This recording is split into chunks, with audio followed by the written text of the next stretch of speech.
हेमंत सोरेन जी।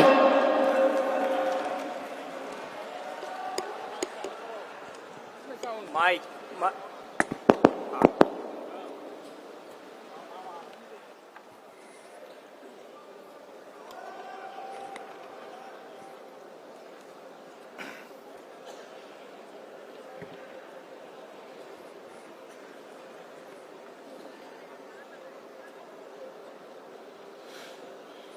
आज यहाँ झारखंड मुक्ति मोर्चा के 13वें महाधिवेशन के इस कार्यक्रम में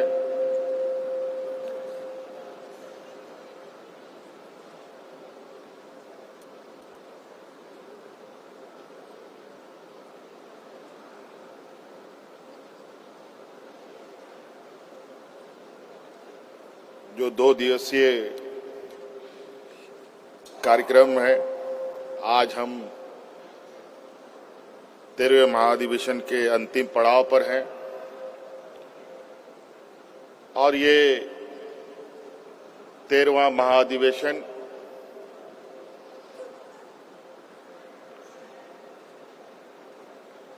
मुझे लगता है कि झारखंड मुक्ति मोर्चा के गठन के बाद का ये पहला अधिवेशन है, महाधिवेशन है।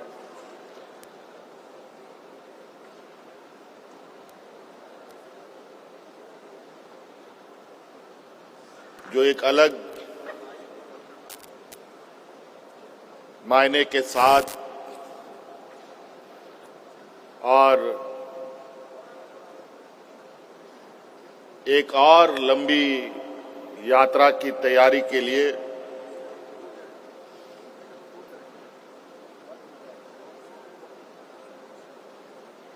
एक बड़ी तैयारी के साथ ये महाधिवेशन आयोजित हुआ है।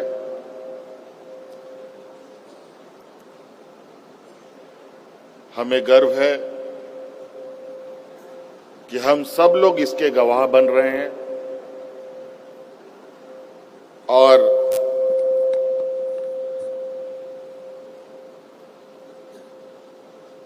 आदरणीय दिसम गुरु शिबू सोरेन जी के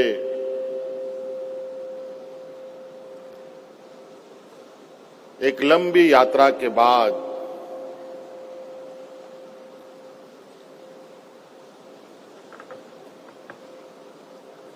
अब और लंबी यात्रा झारखंड मुक्ति मोर्चा कैसे तय करेगी, कैसे आगे बढ़ेगा,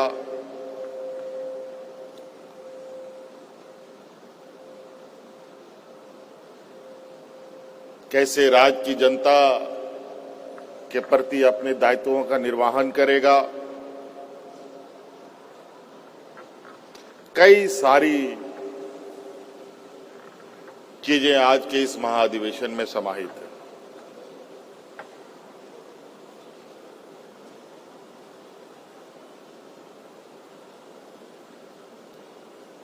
आज के इस पड़ाव के बाद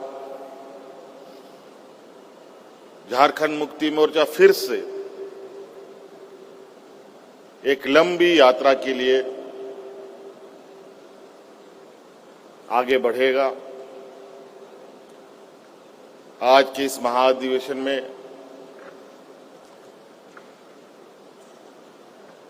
आदरणीय दिसम गुरु शिबू सोरेन जी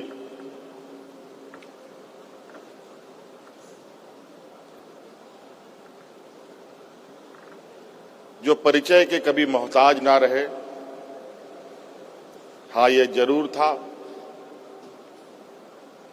कि हम सभी लोगों ने मिलकर, आप सभी लोगों ने मिलकर, राज्य की जनता ने मिलकर, यहाँ के आदिवासी, मूलवासी, दलित, पिछड़े, शोषित, किसान, मजदूर, हर वर्ग के लोगों ने मिलकर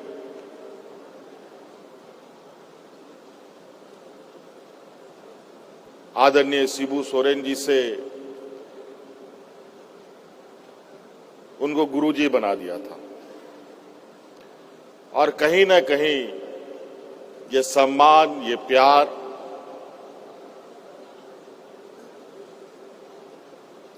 इस राज्य की जनता ने इनको दिया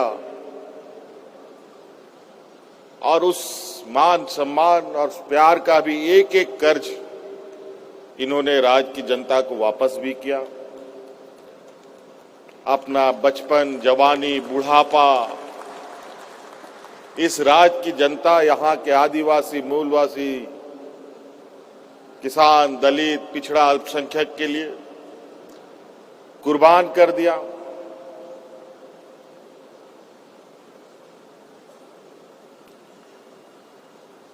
ऐसे वक्त में इनकी संघर्ष रही है।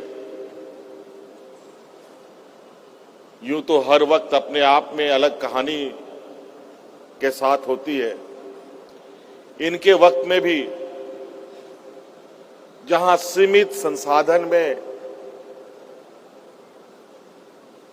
इस राज्य की जनता की रक्षा के लिए संकल्प लेना, इस राज्य के जल जंगल जमीन की हक अधिकार की लड़ाई लड़ना, सामंती विचार वालों से लोहा लेना, ये साधारण बात नहीं है।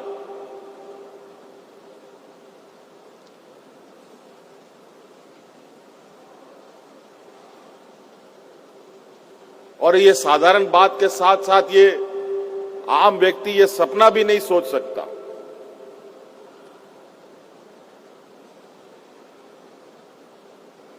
और आज के समय में तो बिल्कुल ही बहुत ही विरले ही ऐसे लोग मिलते हैं जहां समाज के प्रति, राज्य के प्रति, गरीबों के प्रति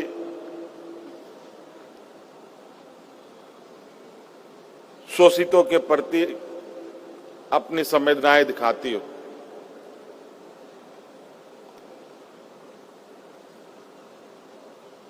और आज सिर्फ झारखंड ही नहीं बल्कि पूरा देश शिबू सोरेन से नहीं, गुरुजी के नाम से हमारे पार्टी संस्थापक को जाना जाता है। आज हम लोगों के लिए गौरव की बात है, अनगिनत क्रांतिवीरों के बीच में से एक आज हम लोगों के बीच में है। वैसे कई सारे लोग मंच पे आपको दिखेंगे जो आदरणीय दिसोमगुरु शिबू सोरेन जी के साथ कदम से कदम मिलाकर चलने वाले लोग रहे हैं।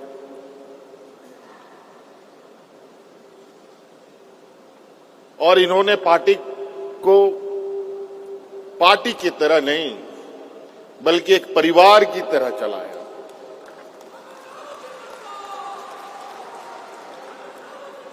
हर एक व्यक्ति, चाहे वो विधायक हो, सांसद हो, मंत्री हो, कार्यकर्ता हो, सभी उनके लिए एक बराबर, एक नजर उनके लिए था।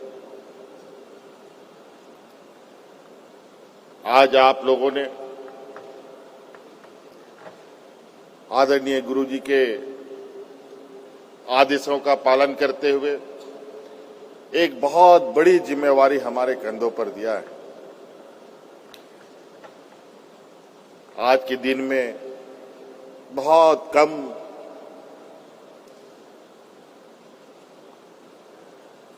आदरणीय गुरुजी बातों को रखते हैं, लेकिन आज भी इस मंच पे बहुत सारे लोग हैं और मंच के नीचे भी कई सारे लोग हैं जो इस राज्य में जब आदरणीय गुरुजी मंचों से दहाड़ते थे तो अच्छे अच्छे लोगों का पैंट भी गीला हो जाता था।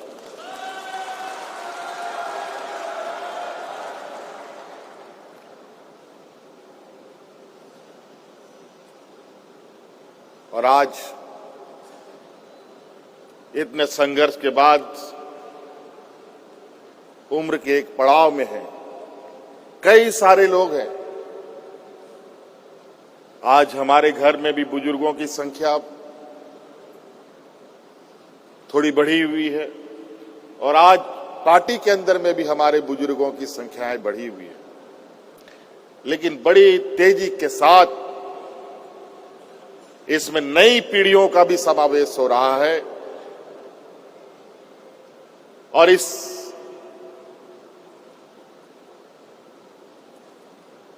कारवां को और लंबे सफर की तैयारी के लिए मैं तैयार कर रहा हूं ताकि हम लोग अपने पार्टी के विचारों को, अपने आंदोलनकारी साथियों के विचारों को और आगे तक ले जाए। राज अलग करने का संघर्ष था, अब सत्ता की संघर्ष है। इस राज को संवारने सजाने का संघर्ष है। ये झारखंड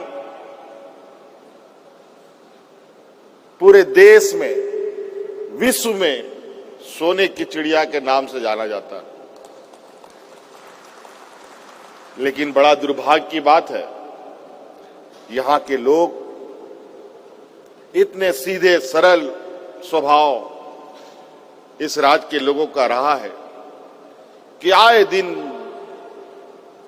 कोई ना कोई किसी रूप में इस राज्य में आता रहा और यहां के लोगों को छलता रहा, ठगता रहा और उनके हक अधिकार को मारता रहा। चाहे वो सरकार बना करके, चाहे वो पदाधिकारी के रूप में, चाहे वो बिचौलियों के रूप में, चाहे वो व्यापारी के रूप में, अलग अलग चेहरे से लोगों ने इस राज का दोहन करने का काम किया।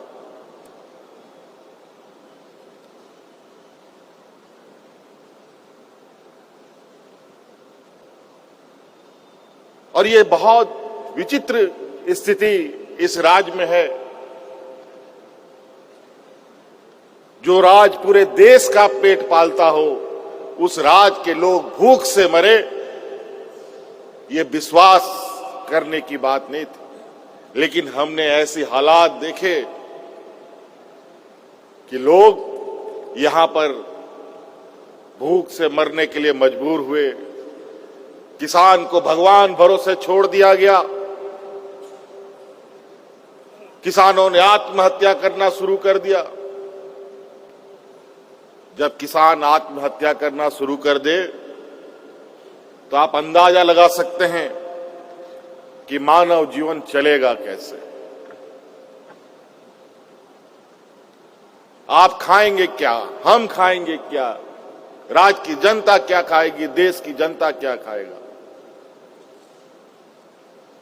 इसीलिए देश आजाद होने के बाद इस राज्य को एक कृषि प्रधान देश भी कहा जाता है। इस देश को किसान के बगैर इस देश की परिकल्पना नहीं की जा सकती थी। लेकिन आज किसान इतने मजबूर और इतने बेहाल स्थिति में है। पूरे देश की किसान आज हतोत्साहित है। आप लोग कई सूचना तंत्रों के माध्यम से आपने दिल्ली के किसान आंदोलन को देखा, सुना, पढ़ा। ऐसा संघर्ष भारत देश के इतिहास में कभी किसी समूह ने एक साथ इतने लंबा संघर्ष एक सांस में किया हो। और उस संघर्ष में 1000 से अधिक किसानों की जान चली गई। लेकिन उस संघर्ष से पीछे हटे नहीं। अंतोगत्वा संघर्ष इतना मजबूत होता गया कि केंद्र सरकार को झुकना पड़ा। ये गरीबों की ताकत है, ये किसानों की ताकत। हक अधिकार की लड़ाई कौन लड़ता है? पूंजीपति व्यापारी नहीं लड़ते। हक अधिकार की लड़ाई गरीब, गुरबा, शोषित, पीड़ित,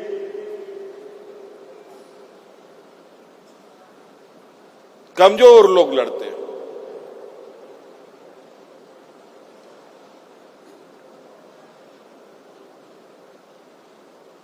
देश का दुनिया का सबसे बड़ा लोकतंत्र भारत देश, लेकिन आज के दिन में भी जात पात का भेदभाव, ऊंच नीच का भेदभाव, अगड़ा पिछड़ा का भेदभाव खत्म नहीं हो पाया।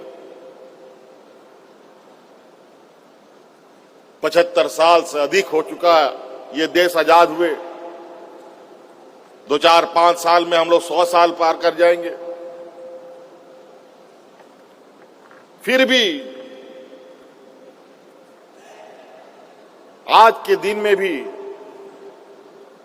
गरीब, किसान, मजदूर, आदिवासी, दलित, पिछड़ा, अल्पसंख्यक के ऊपर आज भी ये शोषण बदस्तूर चल रहा है। आज के दिन में भी कई सूचना तंत्रों से आप लोग कई घटनाओं को सुनते होंगे कि आदिवासी, दलित, पिछड़ा, अल्पसंख्यक के ऊपर कैसे अत्याचार हो रहे हैं। ये कौन कर रहा है?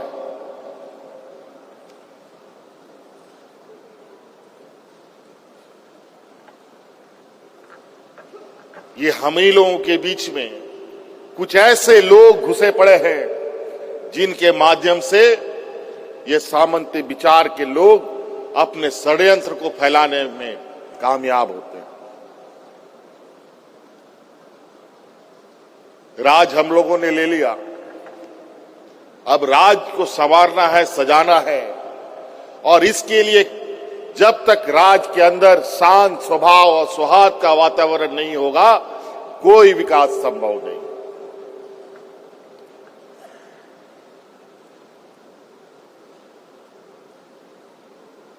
इसीलिए सबसे पहले हमें इस राज्य के अंदर जो हमारा सामाजिक ताना बाना सदियों से चला आ रहा था, हिंदू, मुस्लिम, सिख, ईसाई, आदिवासी, दलित, पिछड़ा, किसान, मजदूर, हर वर्ग का लोग एक गांव में रहता था और मिलजुल करके रहता था, एक दूसरे का खेत जोतता था, एक दूसरे के मदद में खड़ा होता था। वही एकता कायम करना होगा।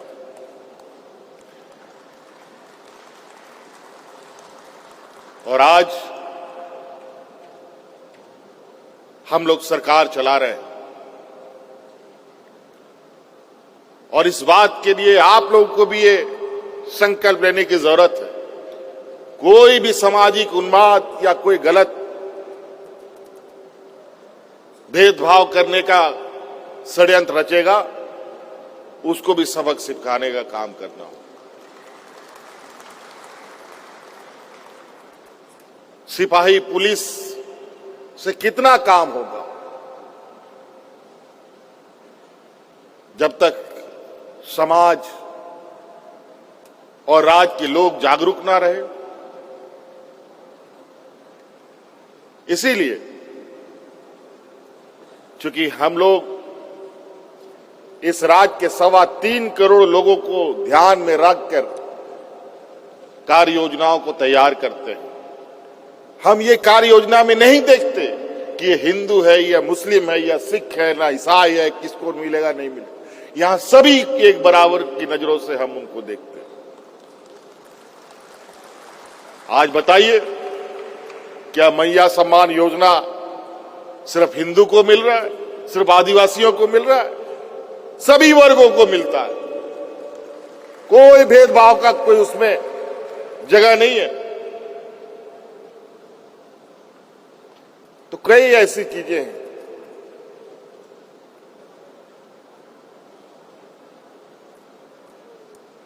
आज इस घोषणा के बाद, अध्यक्ष की घोषणा के बाद, मैं काफी देर बहुत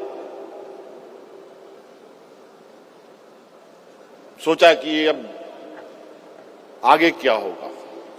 एक समय तो ऐसा था कि चलो कार्यकारी अध्यक्ष पद के साथ काम कर रहे हैं, आगे तो हैं मार्गदर्शक, कुछ गलती सलती होगी तो थोड़ा सुधारने का भी मौका मिलेगा। लेकिन अब कोई उपाय नहीं। इसलिए गलती करने का भी गुंजाइश ना हो, इस तरीके से पार्टी संगठन और राज्य के विकास कार्यों को करना है।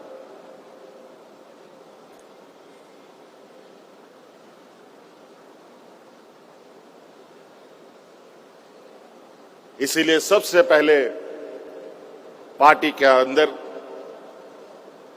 अनुशासन सबसे मुख्य बिंदु है। पार्टी के अंदर अनुशासन सब लोगों के लिए, चाहे वो विधायक हो, सांसद हो, मंत्री हो, विधायक हो, या पंचायत स्तर के कार्यकर्ता हो या जिला स्तर के कार्यकर्ता हो, सबके लिए अनुशासन समान है।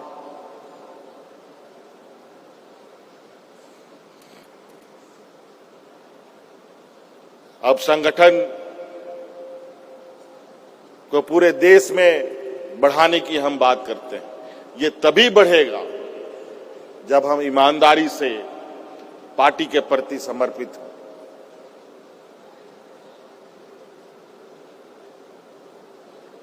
आज हम ही नहीं बल्कि हमारे परिवार के अंदर, आपके परिवार के अंदर, आपके बाल बच्चे, परिवार में जितने भी लोग हैं, सब लोग पार्टी के प्रति कैसे समर्पित हों, ये भी आपको सुनिश्चित करने की जरूरत है। तभी हम इस सफर को मंजिल तक पहुंचा पाएंगे।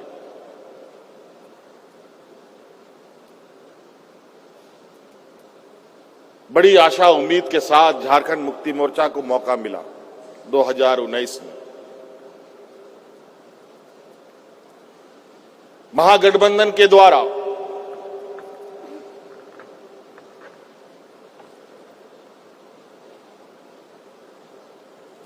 बहुमत आई और उस बहुमत में थोड़ी सी कमजोरियां भी रही, जिसकी वजह से विपक्ष के लोग आए दिन सरकार गिराने में लगे, लेकिन वो अपने मंसूबे पे कामयाब ना हो पाए। अंतोगत्वा हम लोगों ने भी कमर कसकर उनके साथ दो हाथ करने का निर्णय लिया और जब 5 साल के कार्यकाल को राज्य की जनता ने देखा तो आप इससे अंदाजा लगा सकते हैं कि राज्य की जनता, हमारी झारखंड की 3.25 करोड़ जनता जुमलों पर नहीं बल्कि हकीकत पर चलती है और काम के आधार पर पुनः आपको सरकार में बैठाने का काम भी करती है। मैं आज की इस मंच से राज्य के 3.25 करोड़ की इस जनता को भी धन्यवाद देना चाहूंगा। और आपको पता है, आप जितनी ऊंचाई में चढ़ते हैं चुनौती वैसे ही बढ़ती है। इसीलिए इतने बड़े मैंडेट के साथ, इतने बड़े बहुमत के साथ